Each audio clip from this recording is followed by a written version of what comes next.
بسم الله الرحمن الرحيم. الحمد لله الذي خلق السماوات والأرض وجعل الظلمات والنور ثم الذين كفروا بربهم يعدلون. هو الذي خلقكم من طين ثم قضى أجلا وأجل مسمى عنده ثم أنتم تمترون. وهو الله في السماوات وفي الأرض يعلم سركم وجهركم ويعلم ما تكسبون وما تأتيهم من آية من آيات ربهم إلا كانوا عنها معرضين. فقد كذبوا بالحق لما جاءهم فسوف يأتيهم أنباء ما كانوا به يستهزئون. ألم يروا كم أهلكنا من قبلهم من قرن مكناهم في الأرض ما لم نمكن لكم وأرسلنا السماء عليهم مدرارا وجعلنا الأنهار تجري من تحتهم فأهلكناهم بذنوبهم وأنشأنا من بعدهم قرنا آخرين. ولو نزلنا عليك كتابا في قرطاس فلمسوه بأيديهم لقال الذين كفروا إن هذا إلا سحر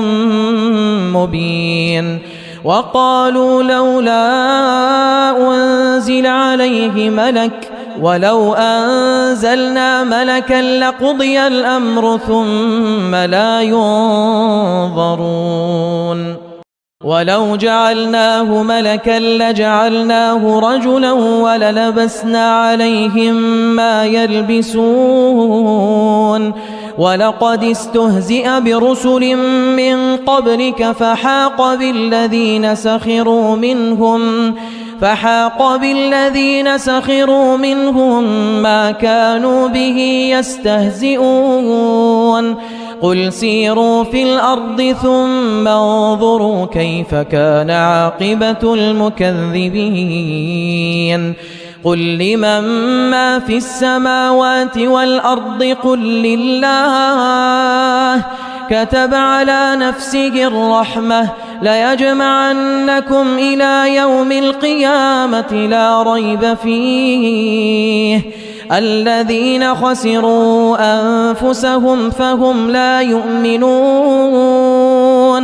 وله ما سكن في الليل والنهار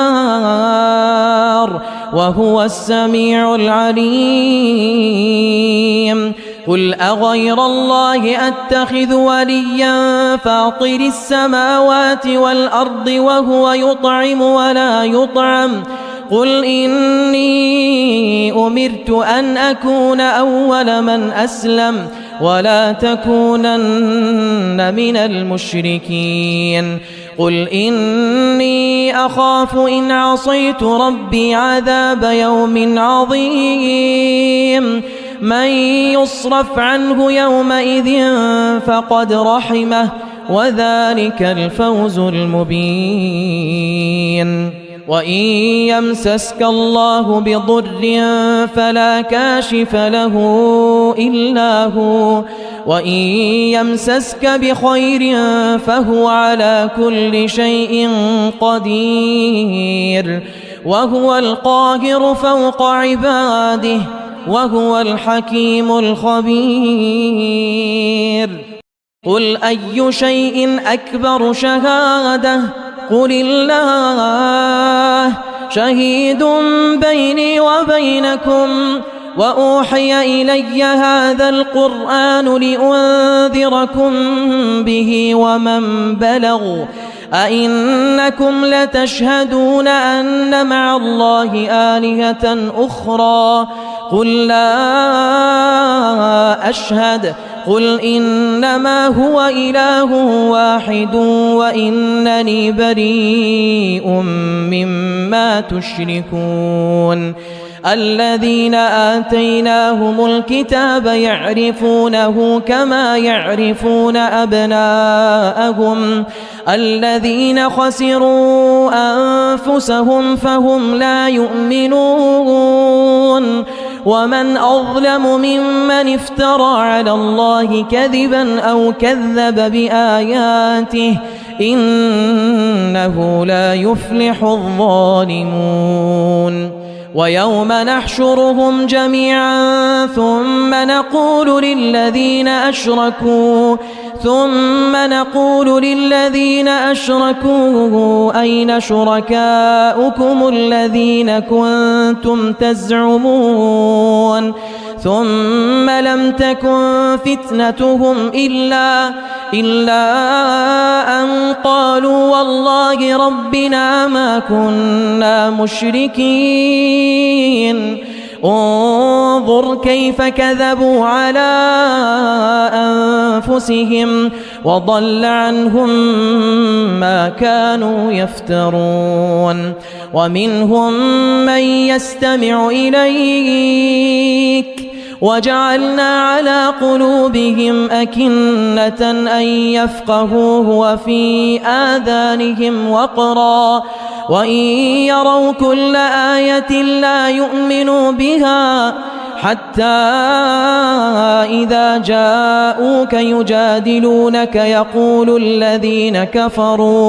يقول الذين كفروا إن هذا إلا أساطير الأولين وهم ينهون عنه وينأون عنه وإن يهلكون إلا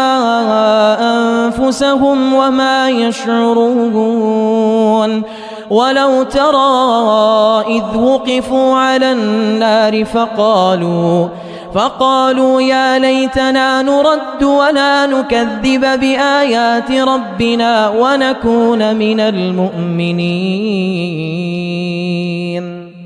بل بدا لهم ما كانوا يخفون من قبل ولو ردوا لعادوا لما نهوا عنه وإنهم لكاذبون وقالوا إن هي إلا حياتنا الدنيا وما نحن بمبعوثين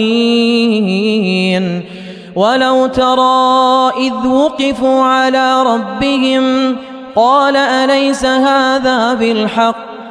قالوا بلى وربنا قال فذوقوا العذاب بما كنتم تكفرون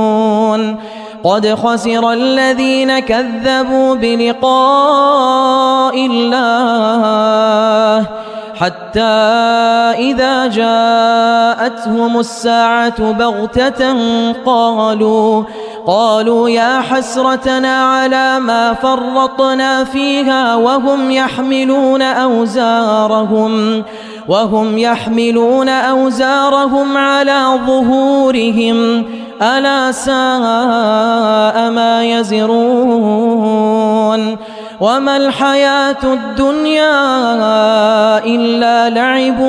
ولهو وللدار الآخرة خير للذين يتقون أفلا تعقلون قد نعلم إنه ليحزنك الذي يقولون فإنهم لا يكذبونك ولكن الظالمين بآيات الله يجحدون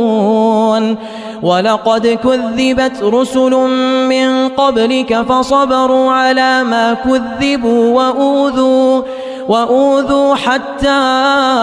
أتاهم نصرنا ولا مبدل لكلمات الله ولقد جاءك من نبأ المرسلين وإن كان كبر عليك إعراضهم فإن استطعت أن تبتغي نفقا في الأرض أو سلما في السماء فتأتيهم بآية ولو شاء الله لجمعهم على الهدى فلا تكونن من الجاهلين إنما يستجيب الذين يسمعون والموتى يبعثهم الله ثم إليه يرجعون وقالوا لولا نزل عليه آية من ربه قل إن الله قادر على أن ينزل آية ولكن أكثرهم لا يعلمون وما من دابة في الأرض ولا طائر يطير بجناحيه إلا أمم أمثالكم ما فرطنا في الكتاب من شيء ثم إلى ربهم يحشرون والذين كذبوا بآياتنا صم وبكم في الظلمات من يشاء الله يضلله ومن يشاء يجعله على صراط مستقيم قل أرأيتكم إن أتاكم عذاب الله أو أتتكم الساعة أغير الله تدعون إن كنتم صادقين بل إياه تدعون فيكشف ما تدعون إليه إن شاء وتنسون ما تشركون ولقد أرسلنا إلى أمم من قبلك فأخذناهم بالبأساء والضراء لعلهم يتضرعون فلولا إذ جاءهم بأسنا تضرعوا ولكن قست قلوبهم وزين لهم الشيطان ما كانوا يعملون فلما نسوا ما ذكروا به فتحنا عليهم أبواب كل شيء حتى إذا فرحوا بما أوتوا أخذناهم بغتة فإذا هم مبلسون فقطع دابر القوم الذين ظلموا والحمد لله رب العالمين قل أرأيتم إن أخذ الله سمعكم وأبصاركم وختم على قلوبكم من إله غير الله يأتيكم به انظر كيف نصرف الآيات ثم هم يصدفون قل أرأيتكم إن أتاكم عذاب الله بغتة أو جهرة هل يهلك إلا القوم الظالمون وما نرسل المرسلين إلا مبشرين ومنذرين فمن آمن وأصلح فلا خوف عليهم ولا هم يحزنون والذين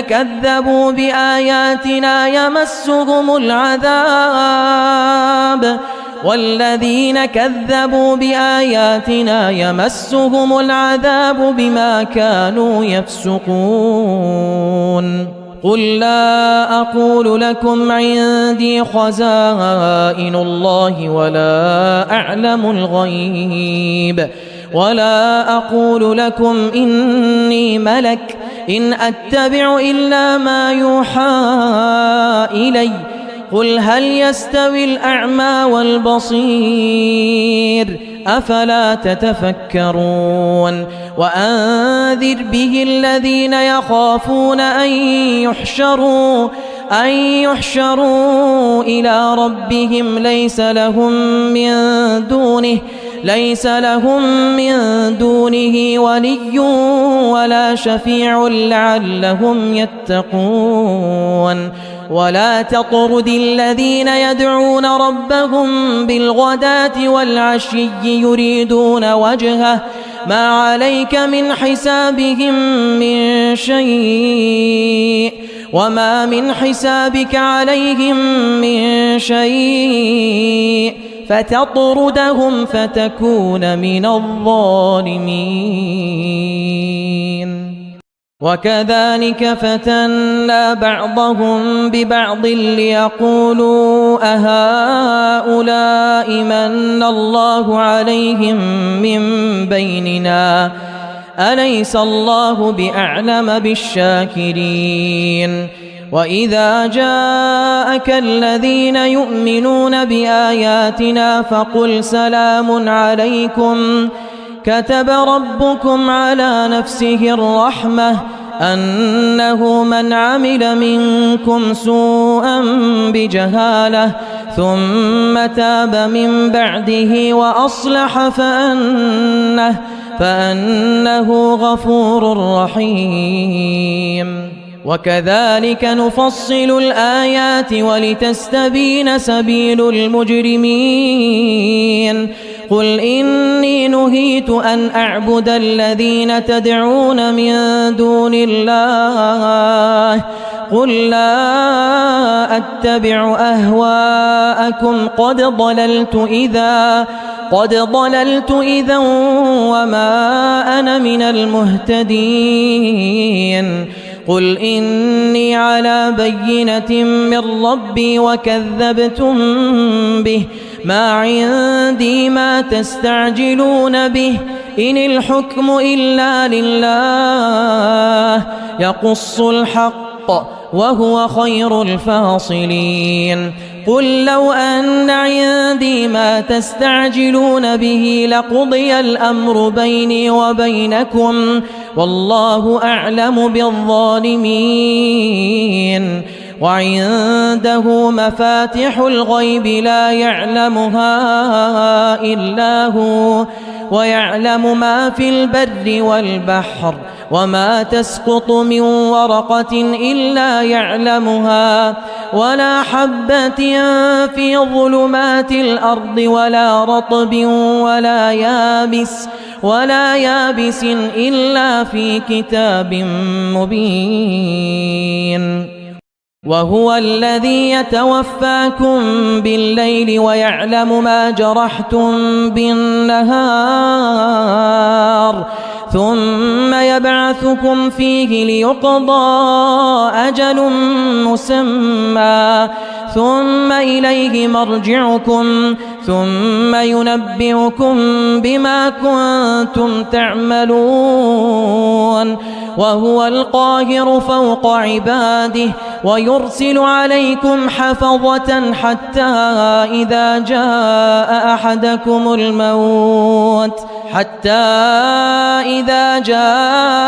أحدكم الموت توفته رسلنا وهم لا يفرطون ثم ردوا إلى الله مولاهم الحق ألا له الحكم وهو أسرع الحاسبين. قل من ينجيكم من ظلمات البر والبحر تدعونه تضرعا وخفية لئن أنجانا من هذه لنكونن من الشاكرين. قل الله ينجيكم منها ومن كل كرب ثم أنتم تشركون. قل هو القادر على أن يبعث عليكم عذابا من فوقكم أو من تحت أرجلكم أو يلبسكم شيعا ويذيق بعضكم بأس بعض. انظر كيف نصرف الآيات لعلهم يفقهون. وكذب به قومك وهو الحق قل لست عليكم بوكيل لكل نبأ مستقر وسوف تعلمون وإذا رأيت الذين يخوضون في آياتنا فأعرض عنهم حتى يخوضوا في حديث غيره وإما ينسينك الشيطان فلا تقعد بعد الذكرى مع القوم الظالمين وما على الذين يتقون من حسابهم من شيء ولكن ذكرى لعلهم يتقون وذر الذين اتخذوا دينهم لعبا ولهوا وغرتهم الحياة الدنيا وذكر به أن تبسل نفس بما كسبت ليس لها من دون الله ولي ولا شفيع وإن تعدل كل عدل لا يؤخذ منها أولئك الذين أبسلوا بما كسبوا لهم شراب من حميم وعذاب أليم بما كانوا يكفرون قل أندعو من دون الله ما لا ينفعنا ولا يضرنا ونرد على أعقابنا بعد إذ هدانا الله كالذي استهوته الشياطين في الأرض حيران له أصحاب يدعونه إلى الهدى ائتنا قل إن هدى الله هو الهدى وأمرنا لنسلم لرب العالمين وأن أقيموا الصلاة واتقوه وهو الذي إليه تحشرون وهو الذي خلق السماوات والأرض بالحق ويوم يقول كن فيكون قوله الحق وله الملك يوم ينفخ في الصور عالم الغيب والشهادة وهو الحكيم الخبير وإذ قال إبراهيم لأبيه آزر أتتخذ أصناما آلهة إني أراك وقومك في ضلال مبين وكذلك نري إبراهيم ملكوت السماوات والأرض وليكون من الموقنين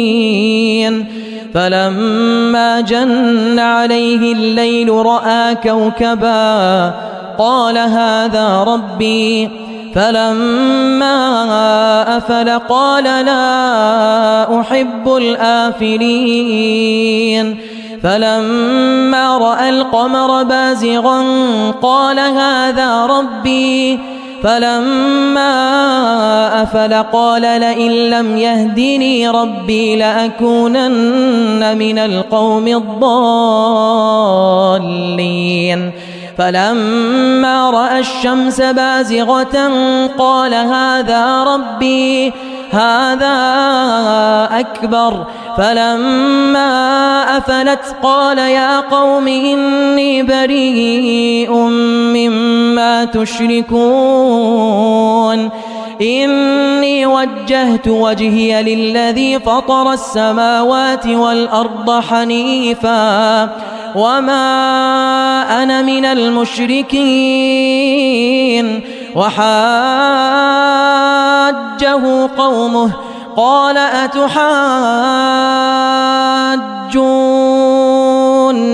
في الله وقد هدان ولا أخاف ما تشركون به إلا أن يشاء ربي شيئا وسع ربي كل شيء علما أفلا تتذكرون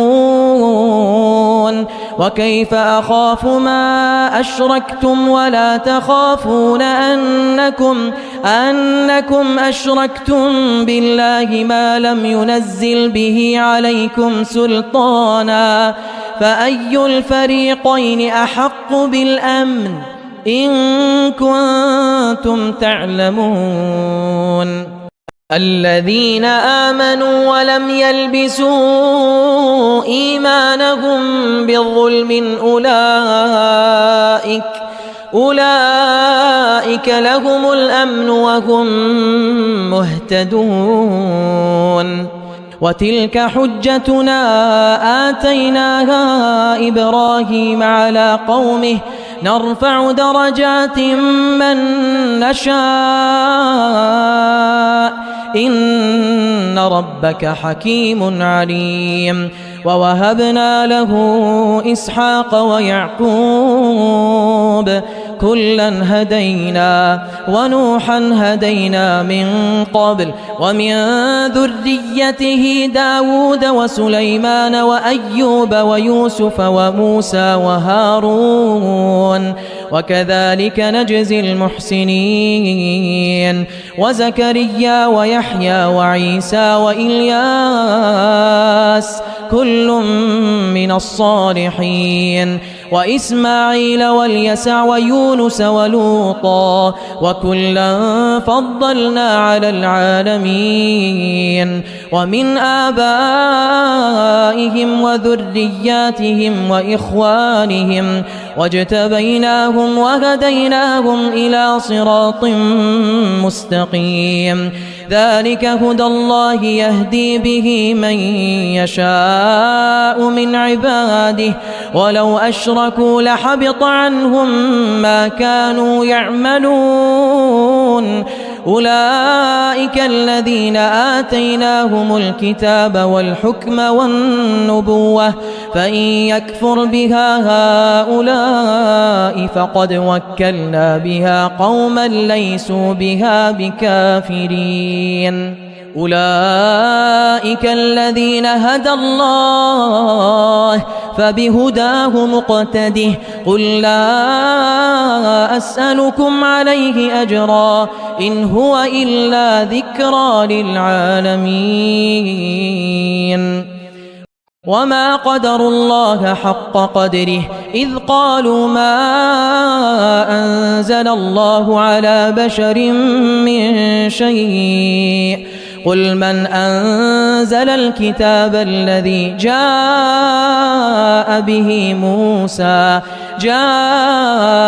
به موسى نورا وهدى للناس تجعلونه قراطيس تبدونها وتخفون كثيرا وعلمتم ما لم تعلموا أنتم ولا آباؤكم قل الله ثم ذرهم في خوضهم يلعبون وهذا كتاب أنزلناه مبارك مصدق الذي بين يديه ولتنذر أم القرى ومن حولها والذين يؤمنون بالآخرة يؤمنون به وهم على صلاتهم يحافظون ومن أظلم ممن افترى على الله كذبا أو قال أوحي إلي ولم يوحى إليه شيء ومن قال سأنزل مثل ما أنزل الله ولو ترى إذ الظالمون في غمرات الموت والملائكة باسطوا أيديهم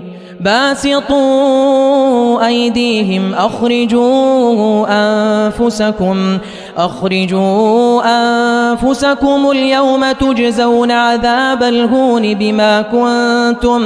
بما كنتم تقولون على الله غير الحق وكنتم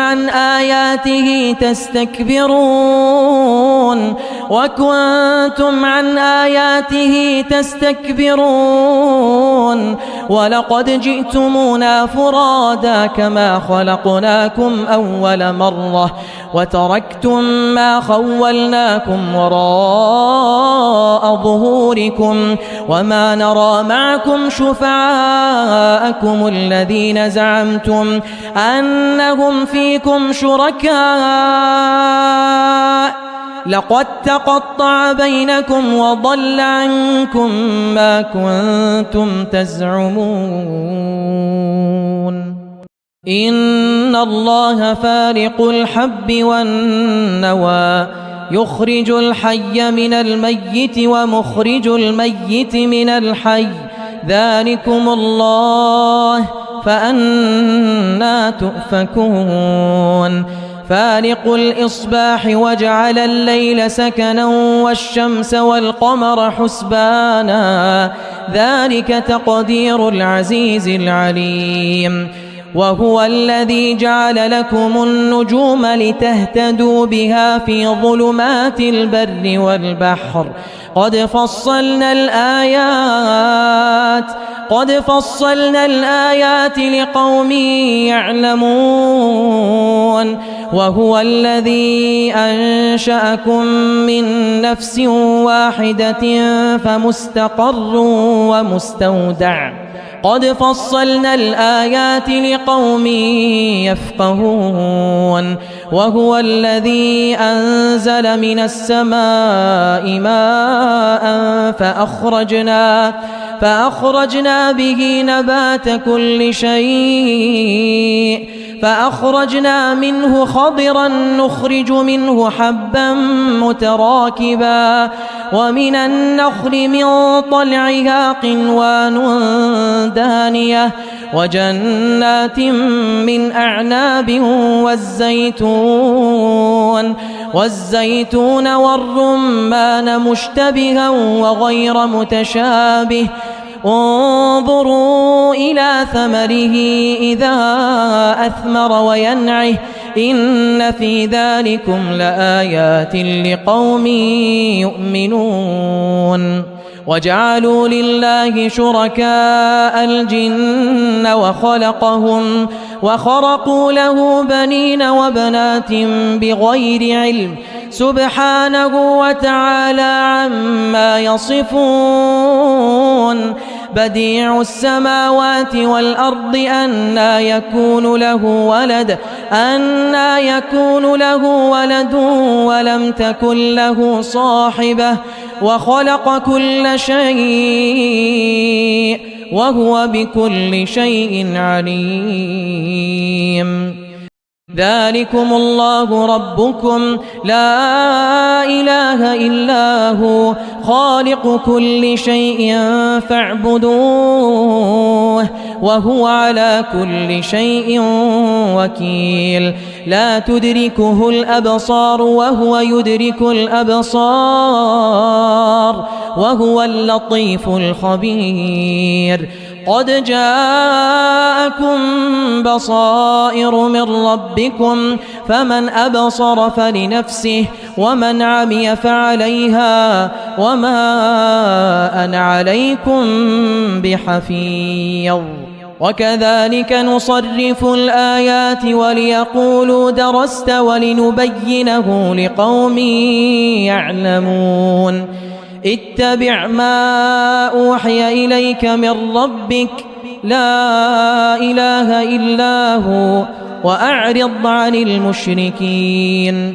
ولو شاء الله ما أشركوا وما جعلناك عليهم حفيظا وما أنت عليهم بوكيل ولا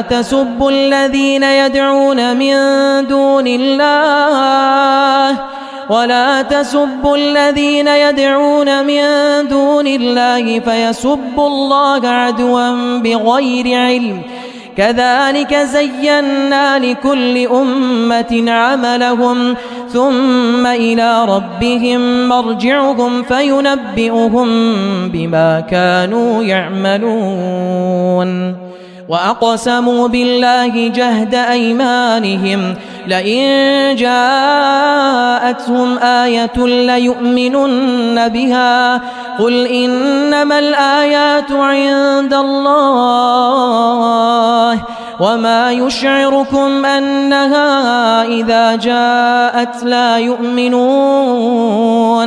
ونقلب أفئدتهم وأبصارهم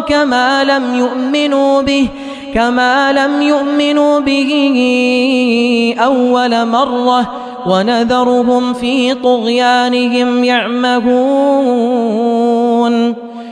ولو أننا نزلنا إليهم الملائكة وكلمهم الموتى وحشرنا عليهم كل شيء قبلا ما كانوا ليؤمنوا إلا أن يشاء الله ولكن أكثرهم يجهلون وكذلك جعلنا لكل نبي عدوا شياطين الإنس والجن يوحي بعضهم إلى بعض زخرف القول غرورا ولو شاء ربك ما فعلوه فذرهم وما يفترون ولتصغى إليه أفئدة الذين لا يؤمنون بالآخرة وليرضوه وليقترفوا ما هم مقترفون أفغير الله أبتغي حكما وهو الذي أنزل إليكم الكتاب مفصلا والذين آتيناهم الكتاب يعلمون أنه منزل من ربك بالحق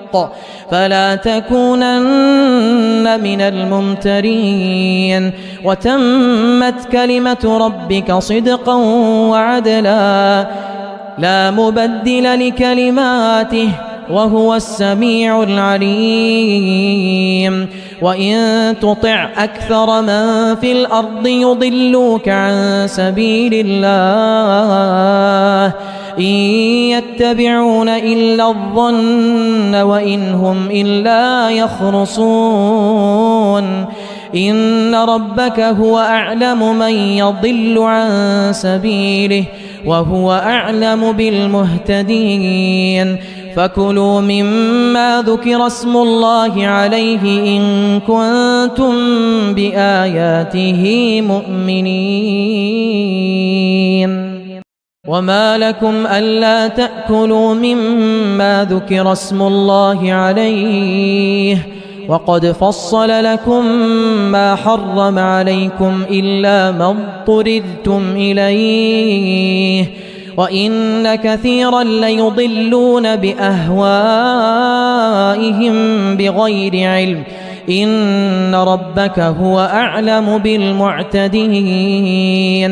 وذروا ظاهر الإثم وباطنه إن الذين يكسبون الإثم سيجزون بما كانوا يقترفون ولا تأكلوا مما لم يذكر اسم الله عليه وإنه لفسق وإن الشياطين ليوحون إلى أوليائهم ليجادلوكم وإن أطعتموهم إنكم لمشركون أومن كان ميتا فأحييناه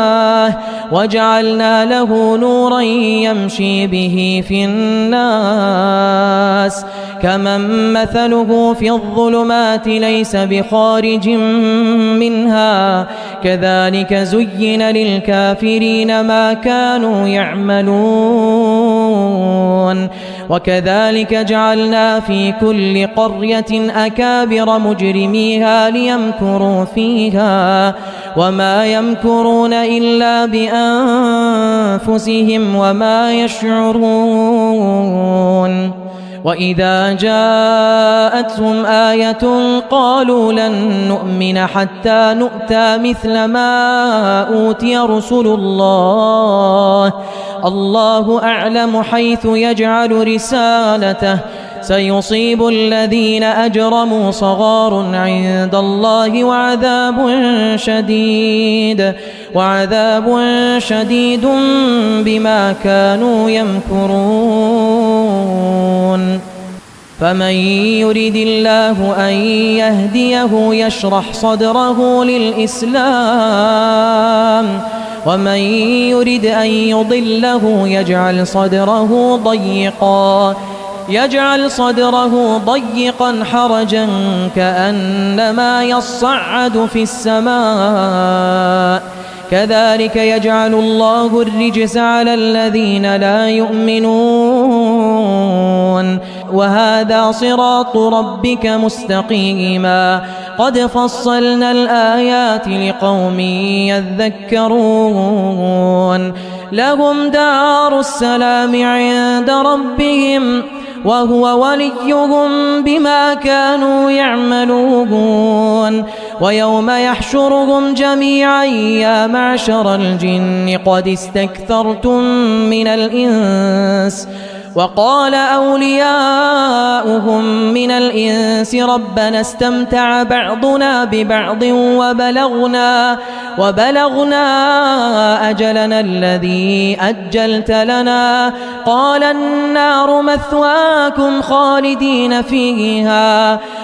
النار مثواكم خالدين فيها إلا ما شاء الله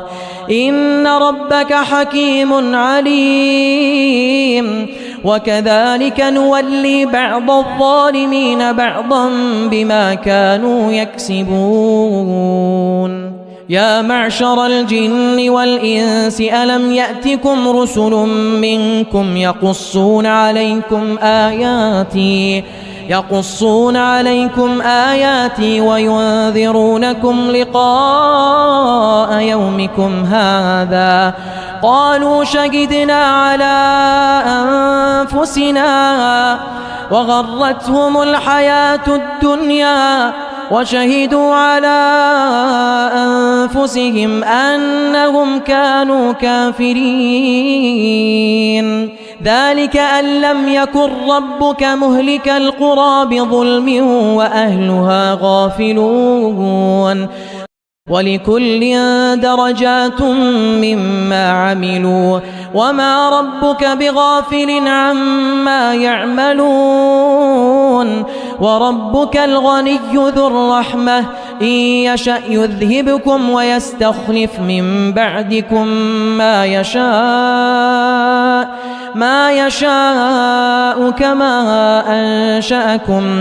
كما أنشأكم من ذرية قوم آخرين إنما توعدون لآت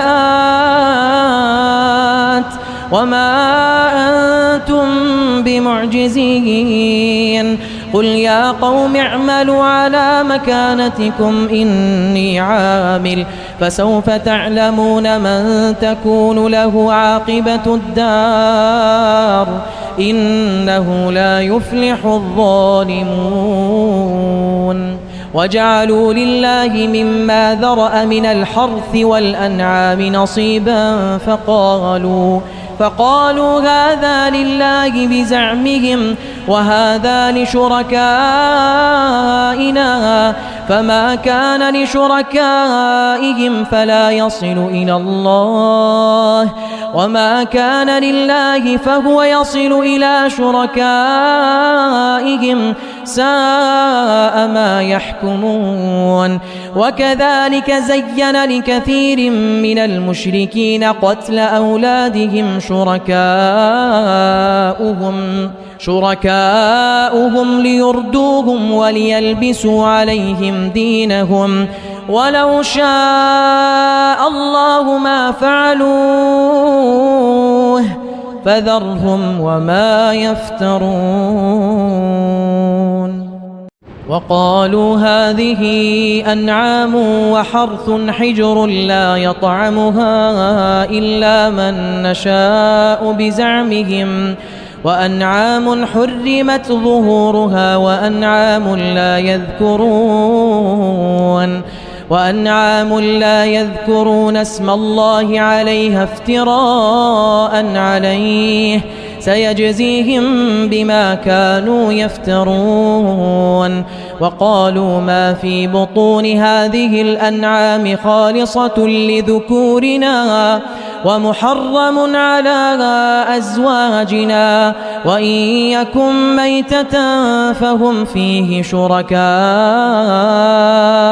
سيجزيهم وصفهم إنه حكيم عليم قد خسر الذين قتلوا أولادهم سفها بغير علم وحرموا ما رزقهم الله افتراء على الله قد ضلوا وما كانوا مهتدين وهو الذي أنشأ جنات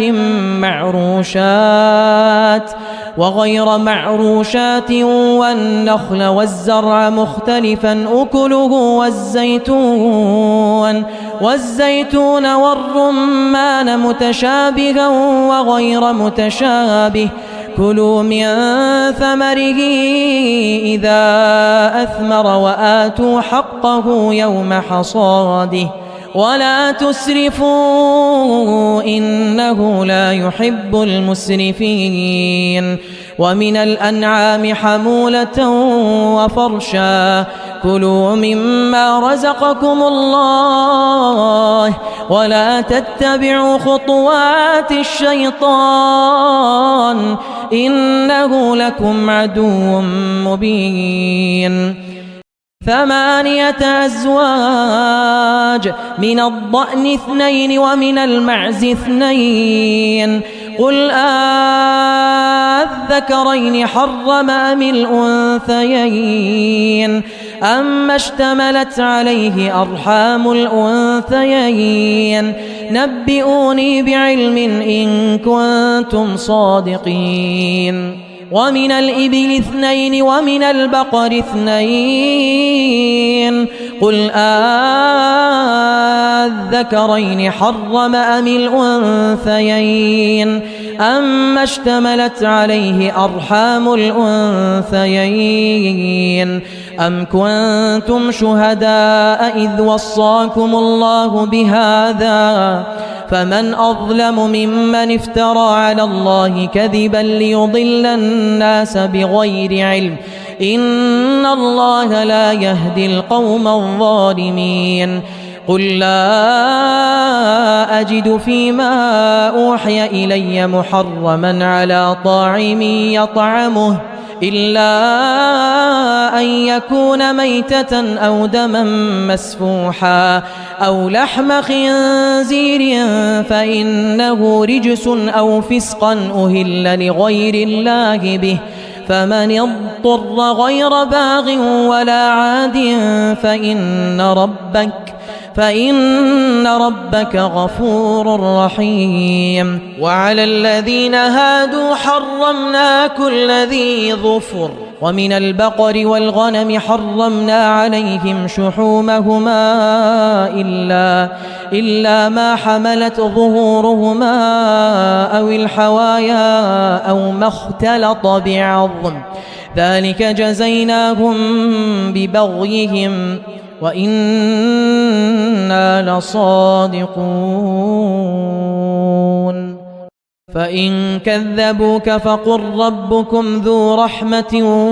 واسعة ولا يرد بأسه عن القوم المجرمين سيقول الذين أشركوا لو شاء الله ما أشركنا ولا آباؤنا ولا حرمنا من شيء كذلك كذب الذين من قبلهم حتى ذاقوا بأسنا قل هل عندكم من علم فتخرجوه لنا إن تتبعون إلا الظن وإن أنتم إلا تخرصون قل فلله الحجة البالغة فلو شاء لهداكم أجمعين قل هلم شهداءكم الذين يشهدون أن الله حرم هذا فإن شهدوا فلا تشهد معهم ولا تتبع أهواء الذين كذبوا بآياتنا والذين لا يؤمنون بالآخرة وهم بربهم يعدلون. قل تعالوا أتل ما حرم ربكم عليكم ألا تشركوا به شيئا وبالوالدين إحسانا ولا تقتلوا أولادكم من إملاق نحن نرزقكم وإياهم ولا تقربوا الفواحش ما ظهر منها وما بطن ولا تقتلوا النفس التي حرم الله إلا بالحق ذلكم وصاكم به لعلكم تعقلون. ولا تقربوا مال اليتيم إلا بالتي هي أحسن حتى يبلغ أشده وأوفوا الكيل والميزان بالقسط لا نكلف نفسا إلا وسعها وإذا قلتم فاعدلوا ولو كان ذا قربى وبعهد الله أوفوا ذلكم وصاكم به لعلكم تذكرون. وأن هذا صراطي مستقيما فاتبعوه ولا تتبعوا السبل فتفرق بكم عن سبيله ذلكم وصاكم به لعلكم تتقون. ثم آتينا موسى الكتاب تماما على الذي أحسن وتفصيلا لكل شيء وهدى ورحمة لعلهم بلقاء ربهم يؤمنون. وهذا كتاب أنزلناه مبارك فاتبعوه واتقوا لعلكم ترحمون. أن تقولوا إنما أنزل الكتاب على طائفتين من قبلنا وإن كنا عن دراستهم لغافلين. أو تقولوا لو أنا أنزل علينا الكتاب لكنا أهدى منهم فقد جاءكم بينة من ربكم وهدى ورحمة فمن أظلم ممن كذب بآيات الله وصدف عنها سنجزي الذين يصدفون عن آياتنا سوء العذاب بما كانوا يصدفون. هل ينظرون إلا أن تأتيهم الملائكة أو يأتي ربك أو يأتي بعض آيات ربك يوم يأتي بعض آيات ربك لا ينفع نفسا إيمانها لم تكن آمنت من قبل أو كسبت في إيمانها خيرا قل انتظروا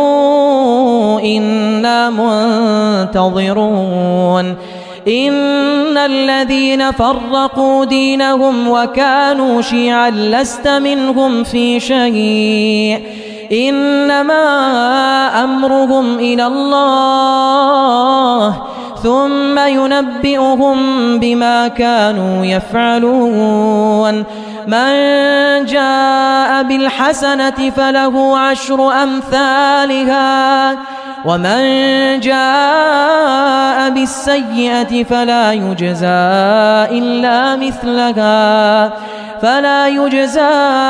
إلا مثلها وهم لا يظلمون.